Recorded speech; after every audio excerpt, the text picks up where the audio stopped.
You were just fucking with him, and you must have seen Jacare looked really, really good against Tim Bosch. I mean, you're at the head of a very, very brutal division, man. There's nobody easy in that division. But the division's getting easier. You know, Jacare, if you look at him, he used to have boulders for shoulders, and now he's got like some like little. You know, he's looking like a skinny, frail old man in there.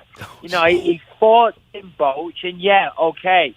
You know, he got a submission inside the first round, and it was a very nice submission. The setup was nice. Boach went to scoot back to his feet, and he took hold of the wrist and, snapped on a nice Kimura. Fair play, well done. On the feet, he looked terrible. He was so robotic, so stiff. And as I say, he's the incredible shrinking man. He's getting smaller and smaller, as is Yoel Romero. So that's what I'm saying. This division is just getting easier and easier. The more time passes, the more times the steroids are out of the system, the easier these opponents are going to be.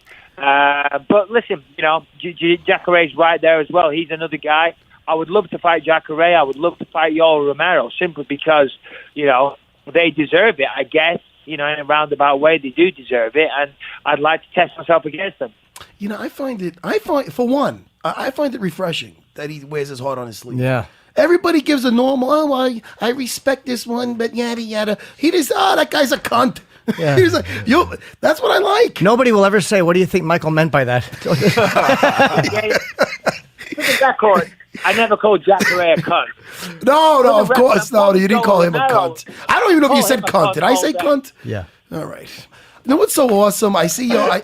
I see you on Instagram with your boy, and I remember when you had him in the cage in England or Manchester. I forgot where you were, but you were so, and you were having him in the cage with you, and he was up to your waist, and now you're up to his shoulders. That's you got a big boy now. He's all grown up. It's amazing. Oh yeah, no, he's doing amazing. He's wrestling, he's doing jiu-jitsu, he wrestled at 195 this past weekend. Of course, I fight at 185, and he did really, really well. So he's growing up fast.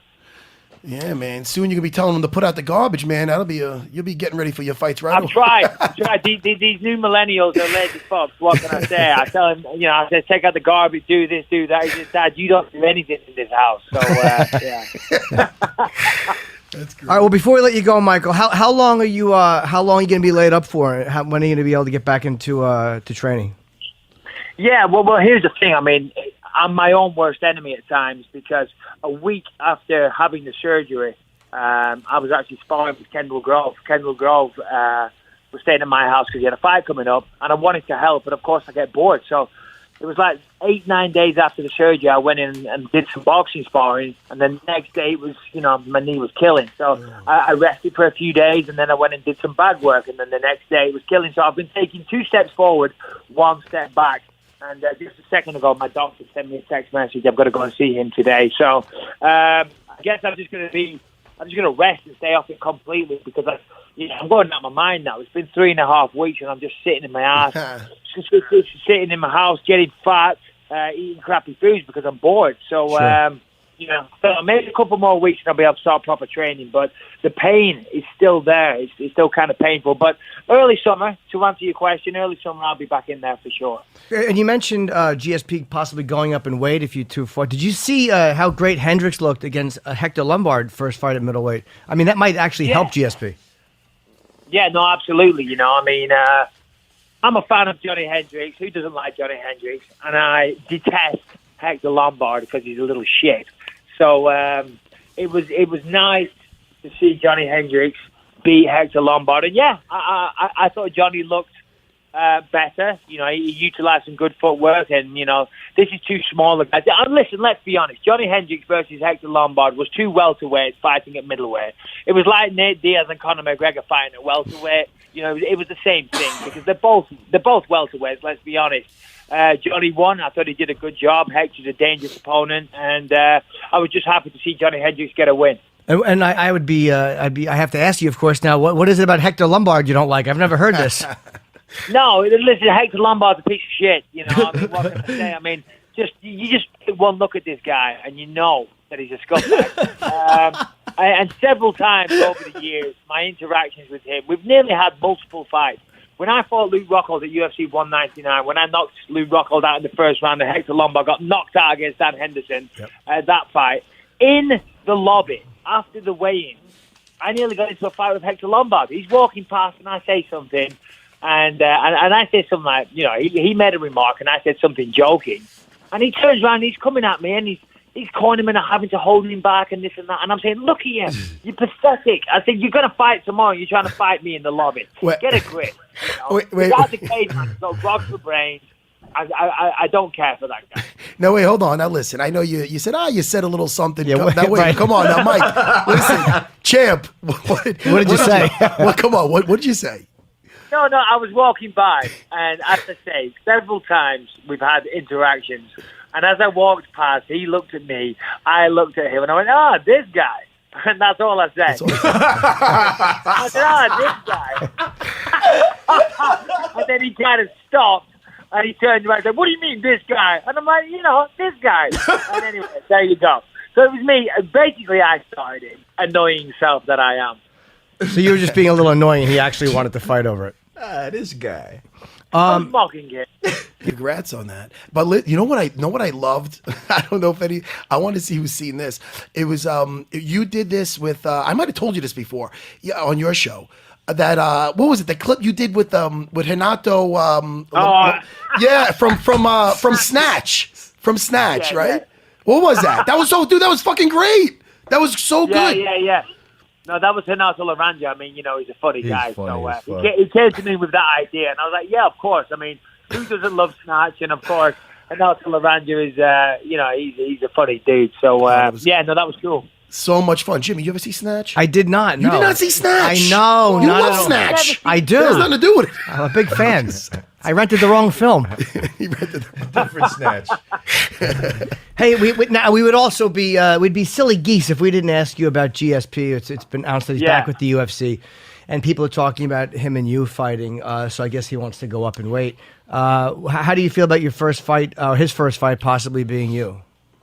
Well, so here's the thing. I mean, as I said, if they offer me the number one contender, I'll take the number one contender. If they offer me GSP, listen, I'd be a fool not to take GSP. So, of course, I'd take GSP. If they were to offer that fight, which, as I said, there's been no word of that yet. I hope they do, but, whether it's Yoel or GSP, who cares? GSP coming back after 3 years. I think it's a tough fight for GSP, if I'm honest. Everybody knows, fighters know, that when the hardest part of fighting, of course, is very, very physical, but the hardest part is the mental aspect, the self-doubt, the inner demons. And GSP kind of had a tough fight against Johnny Hendricks last time out, and I think spending 3 years away, coming back, stepping up a weight class, and fighting me, I think that's a bad idea for George St. Pierre. If he wants to do it, God bless. But I see that fight ending for me pretty well. I mean, everybody knows George is going to look for the takedown on the ground and pound. I'm the bigger guy. I've got pretty good takedown defense. If he took me down, I get straight back up. And on the feet, I see it as one-way street. I'm by far the bigger boxer. I'm the bigger, taller, longer guy, and just better skilled on the feet anyway. So if George wants to do that, God bless him, and I admire his courage. But I think, the fight hasn't even been offered yet. But if it is offered, put your money on me. Sure. He does. I'll tell you, Mike, you don't get enough credit for that. You have a very good takedown defense, but I don't remember anybody holding you down. You're hard to hold down. You have very good hips. How often are you working off your... I know you work everything. Everybody works everything, and you're the champ, but how often are you working off your back straight up jiu-jitsu? Because I'm telling you, it's underrated. You're hard to hold down. Hold on 1 second. This dog called Harry. Tito. He's fucking whining away. Harry! It was a great question I asked you. I don't even think I remember it was now. a great question. All I hear in the background is... Ring, ring, ring, ring, ring, ring. And I'm giving you a compliment. I was just saying, obviously I'm English, and we don't have a wrestling program. We don't do it at school or anything like that. So we're always going to be at a disadvantage wrestling-wise. And I kind of recognized that from an early period in my MMA career.